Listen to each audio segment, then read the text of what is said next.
શું તમે આઈસ્ક્રીમ ખાઓ છો કે તેલ ખાઓ છો?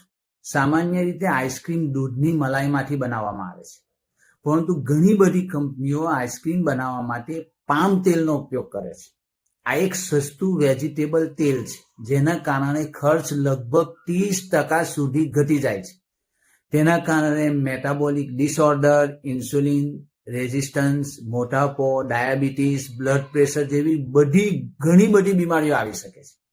કંપનીઓ તેને ફ્રોઝન ડિઝર્ટ તરીકે એક લેબલ આપે છે. આ લેબલ એટલું નાનું હોય છે કે આપણે ધ્યાનથી જોયા વગર એને જોઈ શકતા નથી.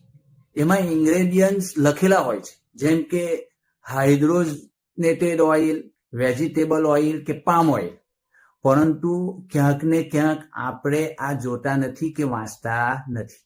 એટલે હવે જ્યારે પણ તમે નેક્સ્ટ ટાઈમ આઈસ્ક્રીમ ખાઓ ત્યારે ઇન્ગ્રેડિયન્ટ્સ જરૂરથી વાંચો, કારણ કે શક્ય છે કે તમે દૂધથી બનેલી આઈસ્ક્રીમ નથી ખાતા, તમે કદાચ સસ્તું તેલ પી રહ્યા છો.